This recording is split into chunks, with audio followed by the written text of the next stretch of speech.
What's up guys, Alejandro here again with another video. Today we're going to talk about credit score. So how I got a 750 credit score at a young age and how I believe anybody can do it. I started out at 18 when I got my first credit card. I remember I had a 700 score before I was 19, and then 750 sometime when I was 20. So it took me a year and a half, 2 years I'd say, for me to get there.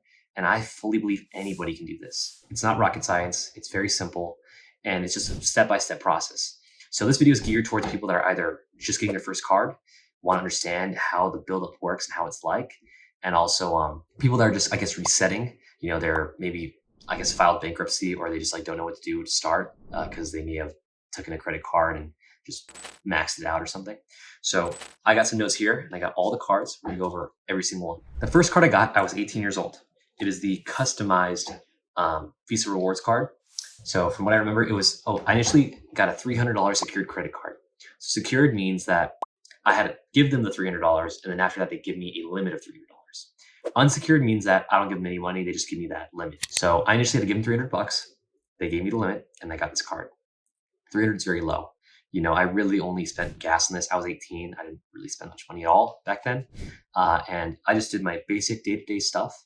There was a reward that they had like for getting some money back, but essentially the cashback that I got was 3% on a thing that you choose. I remember they had like gas, entertainment, random stuff. I chose gas. It was 2% on groceries and 1% anywhere else. So pretty simple, pretty basic.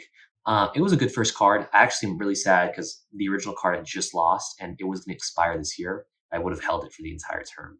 So I had this card for 6 months at first before I got my second card.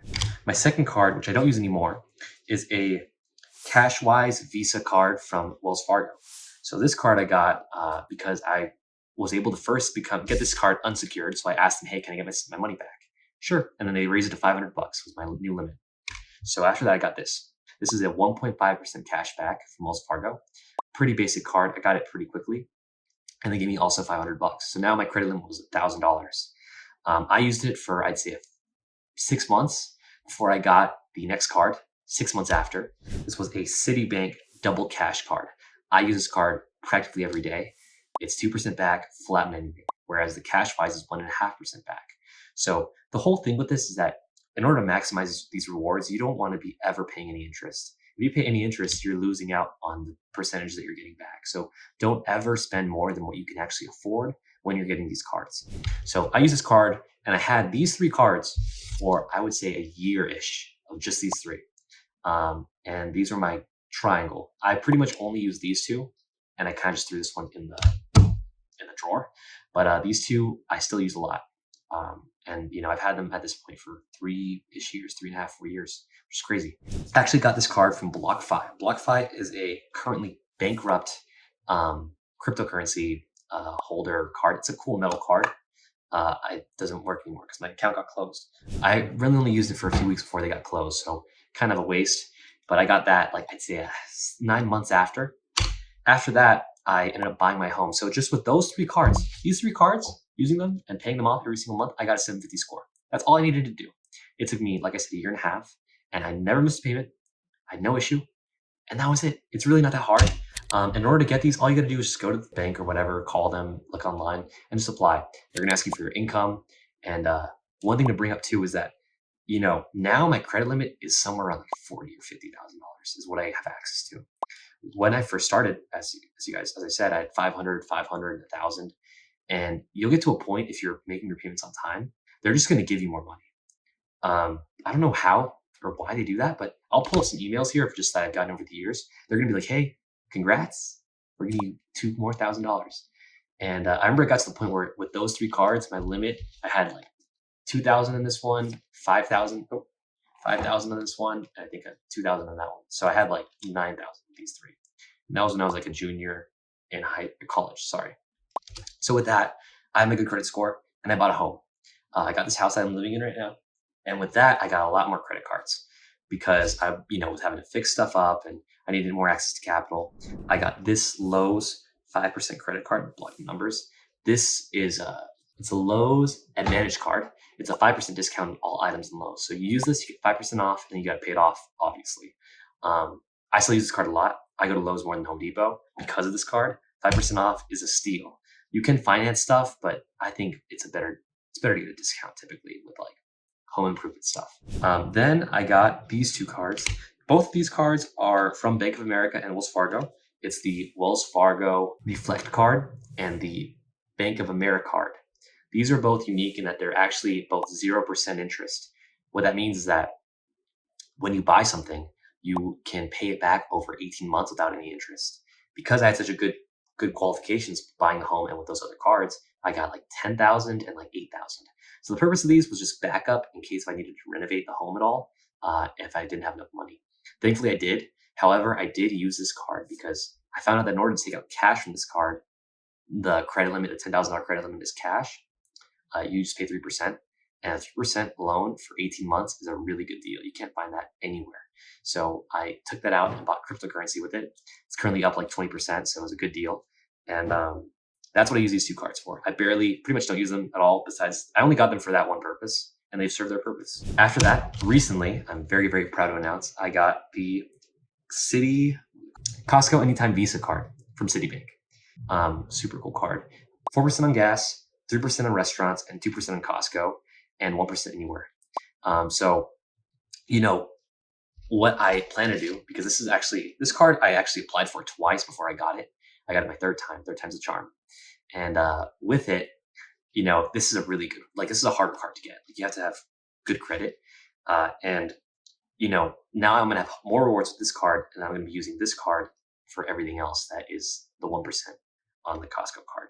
That is kind of my deal, my stack, how I run it with my credit cards. I have a lot of credit cards. As you guys saw, it's like 8 or 9. And it just gets bigger, honestly. Like most of these, not most, but half of them I have in my drawer just because I don't use them. There's no purpose in me holding them out if I'm not going to even touch them in my wallet. But the amount of money I've gotten in cash back over the years, it's got to be in the $2,000-$3,000 or more even, just in living expenses. And part of the thing you want to do is that you don't want to overextend yourself. I have access to like 40 grand in credit cards, right? I don't need to spend that much money. That's ridiculous. So there is a level of self-control that you have to have when you have these cards. That you got to know that when you're swiping, it's not imaginary fake play money. It's Monopoly dollars. It's real money that you're gonna have to pay later. You don't want to be using these to fund retail awesome vendors, I guess. And one thing that bring up as well is that you don't want to be ever getting any cards, especially if you're new. Please don't get any retailer credit cards. This is things like Macy's, Kohl's, Nordstrom. They're all gonna give you a promotional credit card for 2% off. That's incentivizing you to buy more things that you don't need. Okay. You're supposed to use the purpose of these credit cards to make you more money and to give you a better credit score is just to act like you don't even have them. Just swipe them as if it's a debit card and pay it off every single month. If you have a harder time, do it twice a month, once every 2 weeks. So that's how you're supposed to use them. That's how you're going to be able to succeed using them, because the reality is that not everybody's going to be able to figure this out, because there's a reason I'm getting this cash back. That's because somebody else is paying 25, 30% interest. It's ridiculous. So I just want to reiterate, do not get any retailer cards, and also try not to get any cards with annual fees. So I understand, you can get the black card from Amex or the Chase Sapphire, whatever. There's all these cards, and they all have, $90 fees and yearly fees, and you get all these benefits. You got to be on top of your stuff to be able to really milk those benefits correctly. And for most of us, even for myself, I don't find it worth the time. It's too much time. I have too much to do. I'm not going to be thinking about my $20 in Uber cash and, whatever. So I don't recommend that you look into that if you're newer. Obviously, I will probably be like a nerd into that sort of stuff when I'm older, when I have more free time. But as of now, it's just not worth it. And I don't think it's really worth it at all to really care about, getting any, because there's so many credit cards, great credit cards that have no annual fee. Yeah, that's really just how I did it. And again, having a good credit score allowed me to get a good apartment. I had no issues qualifying, which is awesome. I got my house at a better rate than other people. I had 6.5% during the peak of the cycle. Most people are getting 7%. And also, if I want to get a car loan, I can get a pretty good car loan. You just got to be preemptive. You got to be smart. And I just want to talk exactly about how I did it, how anybody could do it. I did not even Google anything about this. I just read about which cards have better percentages off and just applied. Not very difficult. I recommend taking the route I took. It worked. I wouldn't know how to do any other way. So that's the whole video. Thank you guys for watching. I don't know what to make next, but we'll make the next video sometime soon, and I'll see you in the next one. Peace.